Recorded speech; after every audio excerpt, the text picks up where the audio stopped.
आज भारत के पुनर्निर्माण में भारतीय जुटे हैं, फिर चाहे वो गरीब हो, कमजोर हो या दिव्यांग हो। मैं आपको मिलवाती हूँ महाराष्ट्र के भावेश भाटिया जी से। दिव्यांग होने के बावजूद कई दिव्यांगों को रोजगार भी दे रहे हैं। सेकंड ईयर ए में आते आते पता चला कि माँ को 4 स्टेज पे ब्लड कैंसर है और बस वहां से बिल्कुल दुनिया ही बदल गई। जो घर था, जो जमीन थी, जो कुछ बूंद बूंद करके मेरे सुनहरे भविष्य के लिए माता पिता ने बचाया था, सब कुछ हमने बेच दिया। लाखों रुपए का कर्जा हो गया। माँ को तो नहीं बचा सके, लेकिन मैं और डैडी बिल्कुल फुटपाथ पे थे। बचपन से उस नॉर्मल स्कूल में पढ़ते हुए एक बड़ा अलग सा मुझे ट्रीट किया जाता। आपको दिखता नहीं, आप किताबें नहीं पढ़ पाते, आप ब्लैक बोर्ड नहीं पढ़ पाते, तो चला साइड पे बैठो। हर बार साइड पे बैठ के जो ऊर्जा, वो एनर्जी बच गई, एक क्रिएटिविटी के रूप में बाहर आने लगी।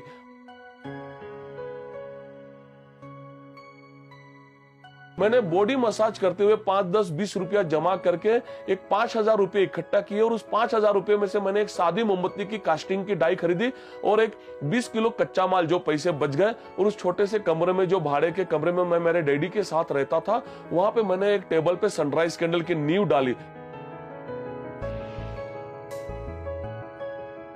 महाबलेश्वर के मार्केट में एक छोटी सी हाथ गाड़ी, 50 रुपए भाड़े पे, एक हैंड कार्ड, दिन भर ये कैंडल बनाता। शाम को उस मार्केट में मैं उस हैंड कार्ड पे मेरी बनाई हुई कैंडल बेचता।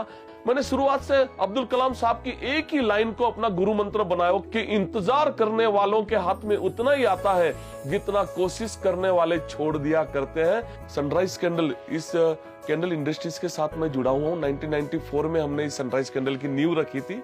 आज करीब 71 मैन्युफैक्चरिंग यूनिट के साथ 14 राज्यों में सनराइज कैंडल काम करती है। करीब 67 से 68 कंट्रीज में हम एक्सपोर्ट करते हैं। 2350 से ज्यादा मेरे विजुअली इंपेयर्ड फ्रेंड्स आज कार्यरत हैं। पैरा ओलंपिक में 117 पैरा ओलंपिक मेडल्स हैं मेरे पास में। 2 बार एशियन गेम्स खेला हूं। एक ऐसी बात उस छोटी सी हाथ गाड़ी पे घटी। उन दिनों मेरी धर्मपत्नी, जो एज ए टूरिस्ट आई हुई थी उन दिनों महाबलेश्वर में, 15-20 दिन उसने मुझे वहां पे मदद की और 21वें दिन शायद उसका तरफ से शादी का प्रस्ताव आ गया। मुंबई के काफी धनी, काफी रिच परिवार से होती। मेरे मम्मी डैडी कन्विंस नहीं हो पाए कि हमारी इकलौती बेटी, वो भी एक ब्लाइंड बंदे से शादी करना चाहती है, जो एक स्ट्रीट हॉकर है, जिसका कुछ भविष्य नहीं है। फिर जब उनसे बातचीत वगैरह की, उन्हें असिस्ट किया मैंने, तब मुझे ऐसा लगा अगर मैं उनसे जुड़ूंगी तो मेरा जीवन का जो लक्ष्य है वो मुझे मिल रहा था इनसे जुड़ के। दुनिया में, पूरे विश्व में वो सबसे खूबसूरत महिला है और उसका दिल भी उतना ही खूबसूरत है, इतना काइंड। वो साथ है तो दुनिया की कोई भी दिक्कत, कोई भी संघर्ष से लड़ा जा सकता है, इतना कॉन्फिडेंस मुझ में है। 1998 में हमें रिलायंस इंडस्ट्रीज की तरफ से एक अवार्ड दिया गया बेस्ट ब्लाइंड एंटरप्रेन्योर का। लेकिन अवार्ड के बाद वे तो गए, लेकिन उनके वाइस प्रेसिडेंट सर ने हमें अपनी ऑफिस में लेके गए, नरीमन पॉइंट मेकर चेंबर में, मेरे हाथ में कवर देते हुए कहा कि बस हमारे एमडी साहब चाहते हैं कि ये फंड आप तक पहुंचे। मैंने कहा सर किस तरह का फंड, क्या है इसके अंदर? उन्होंने कहा कि इसमें 51 लाख का चेक है, आप एक बड़ी सी फैक्ट्री डालो। मैंने जट से और उनके वापस साथ में देते हो, क्या नहीं सर मुझे पैसे नहीं, मुझे आप काम दीजिए। आज 15-16 साल से रिलायंस इंडस्ट्री की हर दिवाली गिफ्ट हम बनाते हैं।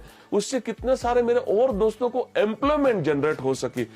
जब मैं इधर आई सिर्फ 15 दिन हो गए, इतना मुझे कॉन्फिडेंस आया, उन्होंने किया तो मैं क्यों नहीं कर सकती।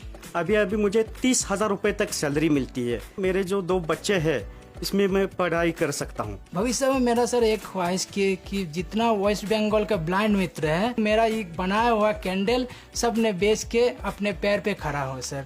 तो ये जो बात है, ये जो मेहनत वाली बात है, ये बहुत खुशी देती है। ये बहुत एक इसमें थ्रिल है। आज इतनी सारी प्यारी जो स्कीम्स है, आप मुद्रा स्कीम लो या आपको फाइनेंस चाहिए किसी बिजनेस के लिए, तो आज इतनी प्यारी व्यवस्था हो चुकी है कि आपको तुरंत चाहिए उतना लाखों की संख्या में लोन मिल जाता है बिजनेस सेटअप करने के लिए। और इस हार्डवर्क, इस मेहनत पे मैं इतना जरूर कहना चाहूंगा कि समा भी हवा में रोशन हो सकती है, कश्ती तूफानों से निकल साहिल से जुड़ सकती है। आज जो छोटी टहनी है, कल लंबी पतवार बन सकती है। बस तू एक बार मेहनत कर ले मेरे दोस्त, तेरी भी किस्मत बदल सकती है। भावेश की आंखें नहीं थी पर विजन था, पैसे नहीं थे पर दृढ़ निश्चय था, अकेले थे पर कर्मठ थे। भावेश खुद नेत्रहीन है, लेकिन कई घरों में उन्होंने उजाला कर दिया। भारत का आने वाला workforce robotics, artificial intelligence, big data analysis और डिजिटल मैन्युफैक्चरिंग में स्किल्ड हो, इसके लिए पूरी तरह से तैयार है सरकार भी और हमारे लोग भी। साथ ही स्किल इंडिया, डिजिटल इंडिया और इंडस्ट्रियल कॉरिडोर्स जैसे इनिशिएटिव्स का पूरा लक्ष्य यही है कि अगले 5 सालों में रोजगार दुगना, इंडस्ट्रियल आउटपुट तिगना और एक्सपोर्ट चौगुना बढ़े। नई टेक्नोलॉजी का मतलब नए चैलेंजेस, नए खर्चे, नए कंप्लायंसेस, लेकिन हमारे सपने और हमारे इरादों के सामने ये बहुत ही मामूली कीमत है। और इसीलिए आज भारत का युवा भारत को स्टार्टअप और इनोवेशन हब बनाने में जुड़ा है।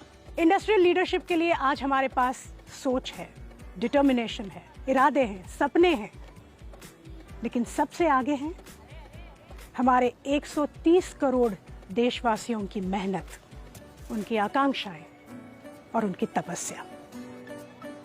अब मुझे बताइए हमें कौन रोक सकता है? तो ये थी भारत के इंडस्ट्रीज की बात, आपकी बात, मेरी बात, हम सब की बात, भारत की बात।